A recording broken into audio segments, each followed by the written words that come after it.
श्रीमत नमस्कार। आज एक नया इंटरव्यू प्रस्तुत कर रहा हूँ।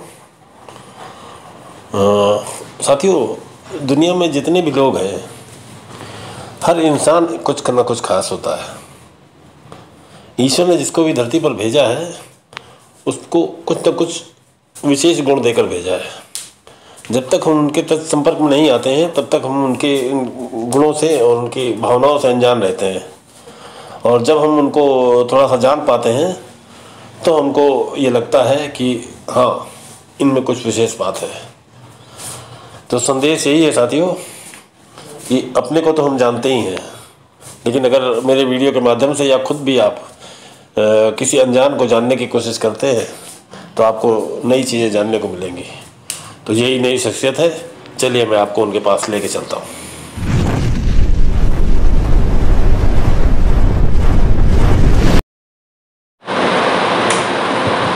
हेलो साथियों, नमस्कार। आपके अपने चैनल कानपुर में मैं अनुपम शुक्ला एक बार पुनः आपका स्वागत करता हूँ। आज एक नया दिन है, आज नई शख्सियत मेरे सामने है, जिनका इंटरव्यू करने के लिए मैं यहाँ आया हूँ। आपकी जानकारी में है, चाहे 7 साल के इंसान हो चाहे 70 साल के, भगवान की बनाई दुनिया में सबका योगदान होता है। बस मुख्य सवाल ये है कि अपने वो चीज़ों को किस तरीके से लेते हैं। तो आज जो शख्सियत मेरे सामने है वो मेरे लिए भी थोड़ा अजनबी है, लेकिन बातचीत होने के बाद अजनबी नहीं रह जाएगी। तो आपकी उत्सुकता को मैं आगे नहीं बढ़ाता हूँ और मैं आपको लेके चलता हूँ। हाँ मैडम, आपका नाम क्या है? अनिता जी। अनिता जी, ये नौशील धाम में आप कब से रह रही हैं? 4 साल से रह रही हैं। तो एक कोई एक स्पेशल खासियत जो नौशील धाम की हो हमारे दर्शकों को प्लीज़ बताइए। हाँ दीदी। सबसे अच्छी बात मुझे यही लगी, ये हमारी सेपरेट कॉलोनी है, यहाँ पर साफ सफाई की अच्छी व्यवस्था है, अच्छे लोग हैं, मिलने जुलने के लिए हमको बहुत अच्छी यहाँ कंपनी मिली है, हमारा बहुत अच्छा वीडियो है। जितने लोगों को हम जानते हैं हमारे घर में सब हमारी लगभग एज के हैं और हम लोगों को अच्छा करते हैं। श्रीमान जी, लेडीज से उम्र नहीं पूछी जाती, मैं भी नहीं पूछता हूँ। जैसे जीवन के प्रति मैडम आप हमारे दर्शकों को प्लीज़ बताएं कि जैसे आपने आप जीवन में बच्चे हुए, आपके मैरिज हुई, फिर बच्चों को पढ़ा के आपने किसी काबिल बनाया है, तो लाइफ को इन टोटल आप कैसे देखती हैं? जरा कैमरा पास रखिए तो आवाज़ सही आएगी। लाइफ का जहाँ तक सवाल है, हर उम्र के पड़ाव को मैंने देखा है, बचपन से लेकर के, और अब हमारी सीनियर सिटीजन वाली एज है। हमारे बच्चे हैं वो भी दोनों सेटल्ड हैं, दोनों बच्चों की शादी कर ली है, जिम्मेदारियाँ लगभग पूरी कर ली हैं। अब सिर्फ अपने नज़रिए से मैं देखती हूँ और मुझे ये लगता है कि अपने ज़िंदगी के आखिरी दिनों में मुझे अच्छे से अच्छा जीना है, लोगों के साथ अच्छा व्यवहार करना है और सबसे मिलजुल के रहना है और कुछ अच्छी सीख आने वाली पीढ़ी को दे करके जाना। मेरा आपकी बात को काटने का साहस तो नहीं है, लेकिन तब भी जैसे आपने कहा आखिरी दिन है, ये सब मुझे अच्छे नहीं लगे। क्योंकि देखिए मैडम, ऐसा है कि लाइफ एक नंबर है, मेरे हिसाब से लाइफ एक नंबर है। आप जो है 25 साल की उम्र में भी वृद्ध महसूस कर सकते हैं और 66 की एज में भी युवा महसूस कर सकते हैं अगर आप करते हैं तो। और मैंने तो लाइफ में ये देखा है कि अगर हमारी कामना और लालसा खत्म नहीं होती है तो जीवन हमारा किसी भी एज तक बढ़िया ढंग से चल सकता है। तो प्लीज़ ये सब न कहिए, क्योंकि ईश्वर चाहेगा तो आप वर्षों तक इसी तरीके से, क्योंकि अब ये समय आपके जीवन में आया है जब आप समाज को और होल हार्टेडली कंट्रीब्यूट कर सकती हैं, तो उसको। अच्छा, दूसरी चीज़, जैसे ये मैं आपके घर में जब आया, मुझे हरे भरा बगीचा ये सब देखने का बड़ा शौक भी है। मैं अपने उसमें चैनल पे इसको प्रसारित भी ज़्यादा करना चाहता हूँ। तो ये कंसेप्ट आप मैडम आपके दिमाग में कहाँ से आया, ग्रीनरी का और इन पेड़ पौधों का? शहर में इतना ज़्यादा पॉपुलेशन है और जो नेचर से जुड़ाव है वो हम लोग अब महसूस करते हैं कि नहीं, वो हम लोग के लिए ज़्यादा अच्छा है। और आडंबर या अननेचुरल जो फ्लावर्स होते हैं उनको डेकोरेट करना सिर्फ ड्राइंग रूम तक तो ठीक है, लेकिन अगर लगा सकते हैं तो हरियाली वाले पौधे हम लोगों को लगाने चाहिए। तो ये शौक़ हमारे हस्बैंड को है, हम तो सिर्फ देखते हैं और खुश होते हैं और तारीफ़ करते हैं। इसके अलावा मेरा कोई सहयोग नहीं है, उन्हीं को जानकारी है और वही सब करते हैं। और जहाँ तक ज़िंदगी जीने का सवाल है, ज़िंदगी तो हर एज पे जी जा सकती है अगर अपनी एज के लोग मिलें और अच्छी कंपनी मिले तो फिर खुशनुमा ज़िंदगी है ही है।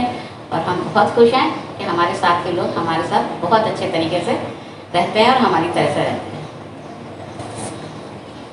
धन्यवाद मैडम। लेकिन इसके साथ एक चीज़, जैसे मेरे, चूँकि जब मैं किसी स्त्री से कुछ सवाल करता हूँ तो मेरे मन में सवाल आता है कि जैसे पुरुष और स्त्री मिलकर समाज की रचना करते हैं, तो लेकिन मेरे दिमाग में हमेशा रहता है कि जैसे एक स्त्री, चाहे वो 12 साल की लड़की हो या वो 24 साल की युवती हो या किसी भी एज की हो, तो उनके अंदर जो एक निर्माण का जो एक उनके चेहरे पे दिखाई देता है कि मैंने इस धरती को बनाया है।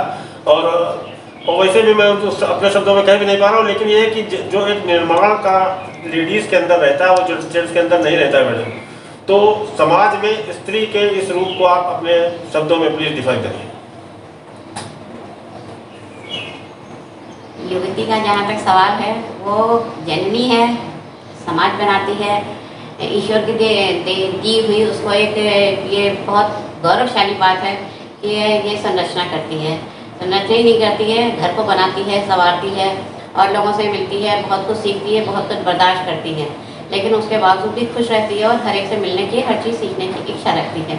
यही हमारे शब्द हैं कि हर किसी को अपनी ज़िंदगी बहुत अच्छे से जीना चाहिए और ईश्वर को धन्यवाद देते हुए अपनी जो कुछ भी कमियां हैं उसको दूर करते हुए और अच्छाइयों को उभार करके कुछ संदेश देना चाहिए समाज को कि हम स्त्री हैं लेकिन सक्षम हैं।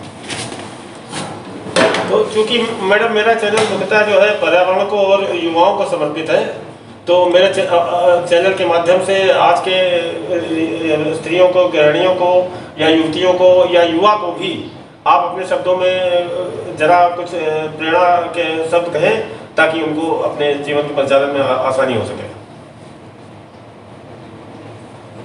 कोई भी मनुष्य हो समाज में, उसको अच्छी नीयत के साथ सबसे मिलना चाहिए, किसी से फरेब या धोखा नहीं देना चाहिए, पर्यावरण को सहयोग करना चाहिए, हर एक से मिलजुल के रहना चाहिए और कुछ ऐसी बातें जरूर सीख करके और प्रेरित करनी चाहिए जो कि आगे जा करके हर एक के लिए अच्छी साबित हो।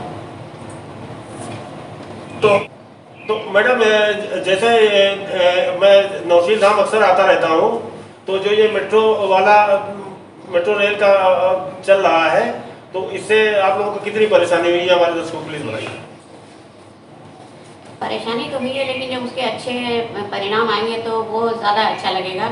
इसलिए परेशानी जो कुछ समय की हमारे लिए थी, वो थोड़ा सा ट्रैफिक को लेकर के थी, तो धीरे धीरे करके वो भी अब दूर हो गई है और मेट्रो चलेगी तो हमारे कानपुर की शान की बात है और शहरों में सक्सेसफुल रही है। हम चाहते हैं यहाँ भी सफलतापूर्वक सारे काम हो, अच्छे से चले और सबको इसका लाभ भी मिले। तो ये था मैडम का एक छोटा सा क्षणिक इंटरव्यू। मैं क्षमा चाहता हूँ कि मैं बिना टाइम दिए अचानक से आया हूँ। कभी फिर मौका मिला तो फिर इनका विस्तृत इंटरव्यू किया जाएगा। इसी के साथ मैं चैनल को समाप्त करता हूँ। हमारे वीडियो को लाइक करें, सब्सक्राइब करें चैनल को। Thank you.